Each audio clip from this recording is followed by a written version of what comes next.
Welcome back to the No Pricks Allowed podcast with your host, Aaron Buchner from Cactus.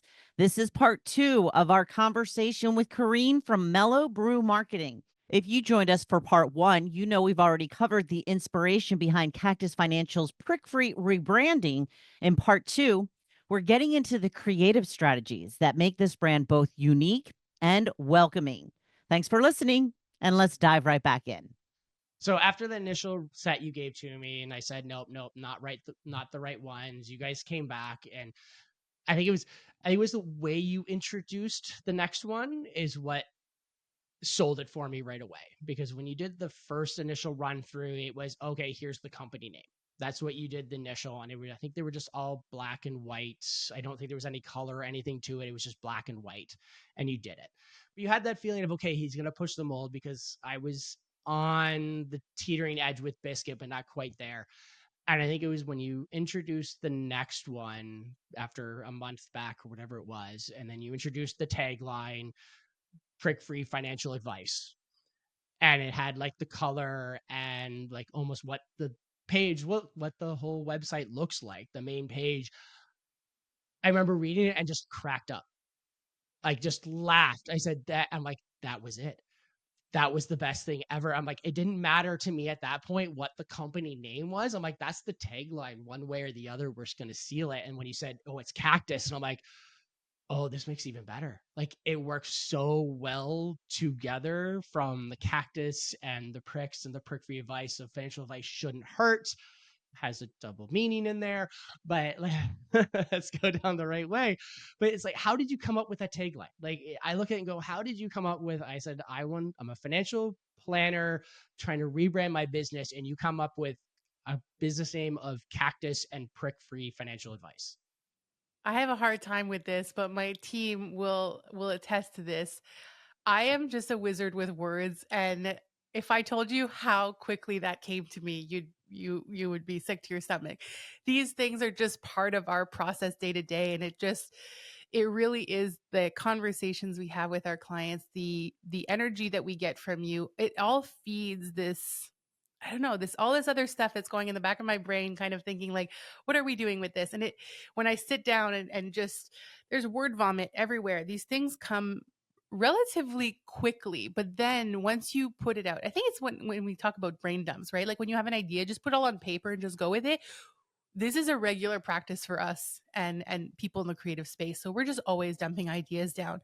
And so when we were thinking of, names, and yes, the part of the process is just showing you a very raw version of things. Like we're not going to go super deep into something until we know we're in the right direction. But again, part of the method of our madness is almost allow, like, you are very much part of the process. Like the way we do this with you, you very much feel like you're the one driving the car. But like we've already made the map. We've already figured out where we're going. We just need to get you there. And we need you to make those decisions along the way. And we need to present you the ideas in a way that makes you feel like you are really part of the process. And I think we do that really, really well. But we can't go giving you, if I would have walked out and given you our best idea right away, you'd have been like, very nice. I'll see what I'll wait and see what more you come up with. But like, that's the one. That's the one we need you to buy into. So it's very much a process. And I think it's a great exercise for the client to also, again, it just reinforces what you've always wanted along the way. And it makes you feel like you're very much part of the process and you very much had a decision. You're very much part of the decision making process to land on this idea. So as much as, yes, it was, how long did it take? Probably not as long as you'd like to hear, but these are the things that come easily and naturally to us. And it's all about asking the right questions in strategy and in all the chats that we've had along the way, because again, we know this very like the back of our hands. This is our element. This is our craft. No different than your space. Which, don't ask me questions about finances. I don't want to talk about it. But you're the person for that because it's something that you know well. It's kind of the same thing. So you talk about that. It's like, I don't know. There were some times where I'm like, I don't know if I was driving the car. Now what you told me, like, I don't know if I was driving the car as much as you just had me in the back seat and you're like, no, we're turning this way, convincing me that's the right way. Too bad. This is what you're doing. No, I this is what you're doing. I think we were able to do that with you also, though, because you allowed it. You also allowed us that space, which a lot of people are afraid of doing. But if you find the right creative team and you find people that you want to do this work for you, anyone who's listening who's thinking like, oh, maybe I need to do this, I need to do a rebrand, like, we might not be the team for that. There are plenty of teams who have different styles and energies to create whatever brand you need, but there was a synchronicity here and we understood each other, so we were able to laugh and we were able to be playful, and I was able to just kind of present things in a way like, Aaron, just sit back, just trust the process here. And you did. And I think that's just because there was a good connection with our team and the style of the work that we do. The only one that always comes up next is, okay, I'm a professional. We're using prick-free financial advice in the terms of Cactus. Was there a concern of you were pushing that boundary just a little bit too far? And because obviously I have compliance, I have companies I gotta work with, I have companies I have to say, yes, this has to meet certain mandates, their criteria. Were you concerned about that and be like, ooh, I don't know if we're going a little bit too far? Was that a concern when you pitched it to me? Or that was like, no, this is gonna be Aaron's problem. We're gonna put it out here and hopefully he gets it through. Was that the hope? No, I think that the bigger concern is that you weren't going to feel confident enough to present it. I think a lot of the jargon in compliance is really scary. It sounds a lot worse than it is. And so people look at this and they're like, "Oh, I can't do this. I can't share this." I know, like in the wellness industry, there's a lot of professions that can't share testimonials, or so they think. And it's like, they're not telling you can't share testimonials. They're telling you that you can't push a client to say certain things about you in a particular light. Like, there are ways around these things, and I think it's the jargon again that's a little bit scary. So same in your industry, I'm sure there are pages and documents full of all the do's and don'ts that you can do as a financial advisor. But when it comes to wordplay and using words that maybe someone else wouldn't feel very comfortable with, again, I think it's a comfort thing. It's how you present yourself, the way you communicate. Every time we talked with you, choice words were shared in certain circumstances. We knew we could be playful with you. We wouldn't have used that. We have other financial advisors as clients. I never in a million years would have presented these concepts and these ideas to them, because they don't subscribe to it. But also, they are the people who show up every day in a shirt and a tie, and they go to work that way, and it works for them and it works for their clients, and there's a place for it. But that was not your space. So yeah, I was more afraid of you not saying like, I'm going to go forward with this, than hearing back that it wasn't allowed. I wasn't worried about that, because I feel like, again, that jargon is just so heavy and sounds a lot crazier and scarier than it is. Of course, we were on our toes waiting to hear back that you had submitted it, but I wasn't too worried. I think it was still a relatively safe tagline that, but I think it's still striking. It gets people to stop and think, oh, wow, that's interesting. Why did you choose this? Yeah, there was some delay. There was some talks on the compliance side when we submitted it, and I'm like, okay, but it all made sense of where we're going. I'm like, I understand the concept, because it was the whole point of the company name of Cactus. And I think the way you guys presented it to me was it's Cactus, which is a prickly subject. So the prick-free financial advice. The whole point is financial advice shouldn't hurt, and the play on words between the two. And it was initially jarring when I'm like, okay, I'm going to submit this with the tagline. I'm like, are they going to see that connection, or am I going to have that back and forth? Like, you understand what we're doing here and what we're trying to do with the play on words. But I was able to work with compliance, and they were able to see that how it was built together and what the meaning was. So they're like, yeah, we can approve this. There's no issues with it whatsoever. So it made your job a little bit easier. Yeah, and there was definitely, and we all know that there was kind of like a double understanding of what prick-free financial advice really was.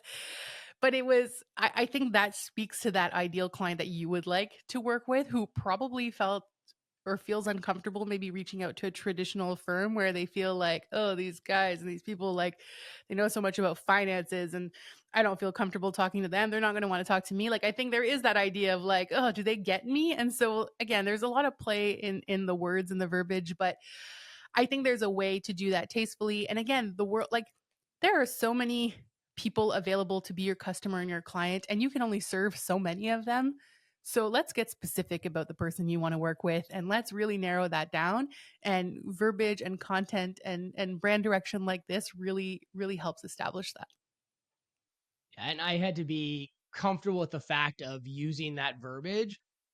I was going to upset people. I know when I showed it to some people saw it and did the exact same reaction I did, and they laughed at it and they thought it was great and amazing and they loved everything about it. And I showed it to other people and it was like frown, oh my God, what are you doing? But I had to be truthful to who my clientele were and who I wanted and say, I need to aim directly at those people and be okay with upsetting other people. But I knew if they were upset by it, they're not the people I want, because we wouldn't be able to jive, especially in the financial with what I'm trying to build with the company. I wanted to have that connection back and forth with them and that personal connection. So they had to understand who I was as a person. And I wanted to come out, as you said, as my authentic self in my Converse and my graphic tees. And this is who I am. So I wanted to make sure that worked together very well. Yeah, it's really an exercise in the confidence you have in your direction. And so if you're really staying true to all the things that you say out loud about the direction you want your work to go in and who you are as a business owner, then you can lead with any brand direction that you want. You need to believe it yourself, and you need to really subscribe to the message and everything that comes along with building a brand. We can have all the most beautiful assets, but what a real brand is what everyone else is saying about us. That's the view that others have about you. And we needed to pull through these exercises all these elements that really spoke to who you are as a person, so that people, again, don't have a disconnect when they meet you in a room versus seeing you online. It all makes sense, it all connects, and there's this exchange that happens, which is, wow, I really trust this person, I really identify with what they're saying, and I want to do business with them.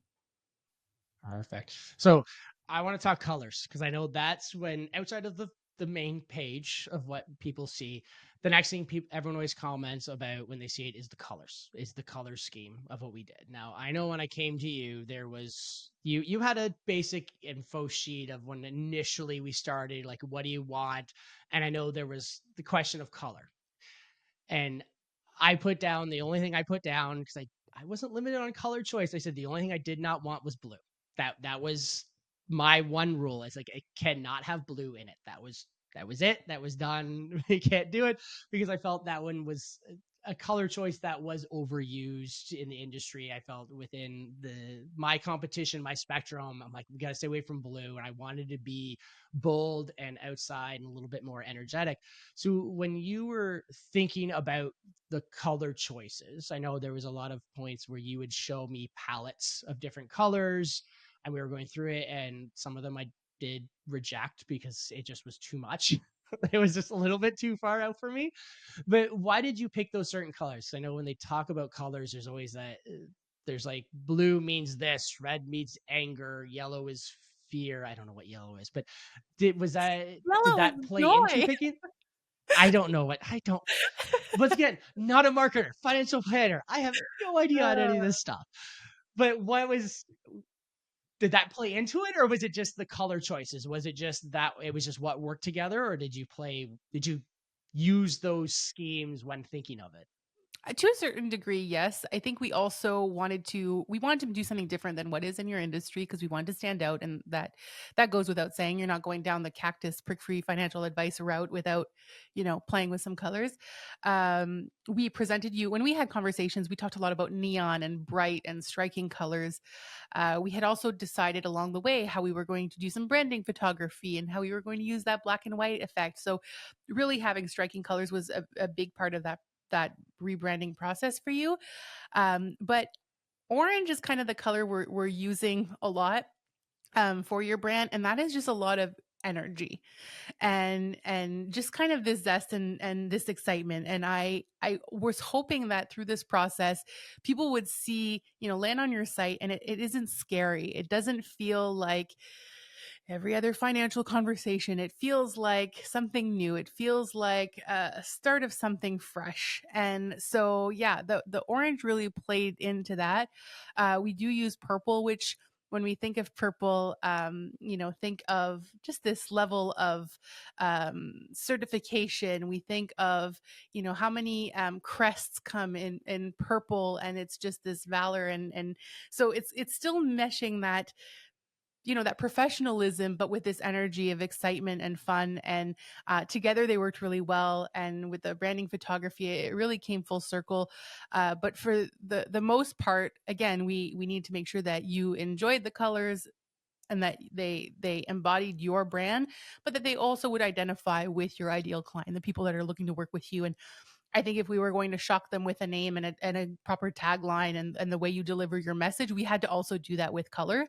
And that's kind of how we landed with everything we worked out for you. And I did have play in the color because I know you gave me a lot of schemes in color, and I know there was times you do, and I'm like, no, that's too bland. Like I knew even the website, I knew A lot of pink. there was a lot of pink at one point, and I was like, it was too much pink for me. We do have pink on the website, but We it was do. just too much Pink for is me. part of your brand. And to be fair, it was like a very neon pink, like a very 80s, 90s kind of like, oh, what is this? But I think it reminded me of Barbie. That's what it was. It was like I saw it, and I'm like, that reminds me too much of. I think that was my reaction to it. Like, that reminds me of Barbie. we were also in a Barbie era. I think when we were presenting you this, Barbie was kind of, coming to life. And so that was a lot to take in. But again, it's important to present different concepts so that, when we present a new logo or brand items to a client and there's this hard no, and they're like, I'm so sorry, I didn't mean to be so aggressive with my no. No, love that. Love hearing that you hate this, because that just gets me a little bit closer to where you want to be and the things that really resonate with you. So no, it's a positive experience when there's a hard no. Kind of get to the last two parts where I think someone brought it up one time and I didn't think about it myself, but on the main landing page, so when you open up the website, so prickfree.com, if people want to go check it out, on the main, it's not a picture of me, it's a picture of my feet. Is what we have on the main page. What was the rationale behind putting my feet and my Converse versus my goofy face? I mean, a few reasons. No, I that's just being silly there. No, I think a big conversation we had was about how you were laid back and how, as you progressed as a company and grow your team, you wanted people who kind of subscribe to the same idea. So why shy away from it? Why shy away from who you truly are? And also, again, because I think we present the world of finances as such a professional space, and we have an idea of what a professional person looks like, and we think of like the perfect LinkedIn photo, you're standing there and everything's perfectly aligned. This immediately tells you you're in a different place, you're in a different environment, you are welcome here. It doesn't matter how you show up, we're here to listen and we want to talk to you about that. It also allows for growth. Yes, you can change the banner of your hero section on your website anytime, but we also want to build the kind of site that allowed you to grow over the next few years, so that if you do add team members, there's a place for it to be a space that belongs to all of them as well. And we want it to be the kind of place where prospective team members would land and think, oh wow, like this is different, I want to be part of this. So that initial landing was that. And the Converse were such a big conversation in your brand and who you are. So we just felt like we couldn't make them part of the brand. But then, of course, we recognize that right now it's your Cactus, and so we did use a lot of elements of your personality and your personal brand throughout the site, because that's who everyone's working with right now. That's where you're at in your business. So it was a good balance. But when we land, we realize we're in a different space, and then we learn about you as we go on. And again, that's all kind of strategic in our process. See, it's all strategic. See, it was all a point of why my face is all over that website, which was like the hardest thing to agree to, was all the photos of me in there. Was the hardest thing because I'm not used to my face front and center on anything. So it was unique to be building a company website, but having my face be front and center right next to the Cactus. But like you said, it was that strategic choice of, okay, I am the company right now. obviously as it grows and more people hopefully come in, that will obviously change, but I'm sure my face will always be there in the end. It's there at the forefront, but it's also built in the kind of way, because when we're building brands and businesses or websites for small businesses, it's important to think of what it looks like to transition as you grow. And it's not like this big corporation that's throwing $25,000 a year to their website to make sure it's up to date. We need to create it in a way that allows you to make some subtle changes as time evolves. So if you do want to change one of your photos on a page over time because you have a new team member and you want to add their flavor to the site and you want to make them part and they really become an integral part of your team, it's easy to start swapping that out. And there's a framework and there's like a guide on how to do that. So again, method to all this madness, but it's all key and part of the first discussions that we have together. And I think that if anyone who's listening right now is thinking like, I have to go and do this exact same way, no, you need to have a discussion with a person who does this and make a plan that's true to you and follow that path. And that it's going to look 100 different ways for 100 different people, and it should. And for you, it just turns out it was this wild and kind of crazy adventure. Crazy adventure. I like that. Karine, it has been wonderful. Thank you for coming on and giving us your deep marketing knowledge on the craziness of Cactus and me on this. So for all the viewers, if they want to learn more about you and marketing, where can they reach you? You guys can find us at mellowbrewmarketing.com or on Instagram. Everywhere you look, Mellow Brew Marketing is somewhere to be found out there. Perfect. And of course, if you want to learn more about myself, I'm out there on all social media and prickfree.com as well.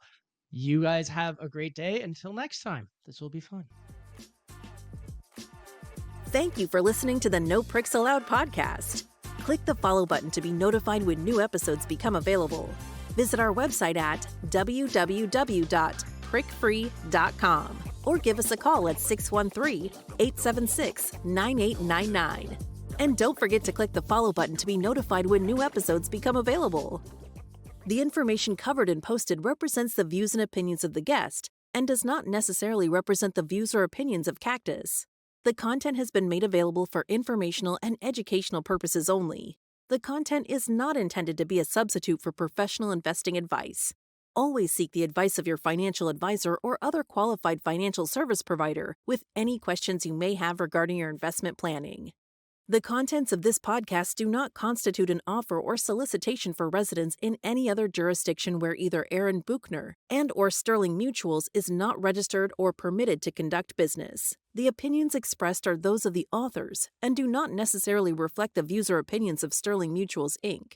Mutual funds provided through Sterling Mutuals, Inc. Commissions, trailing commissions, management fees, and expenses all may be associated with mutual fund investments.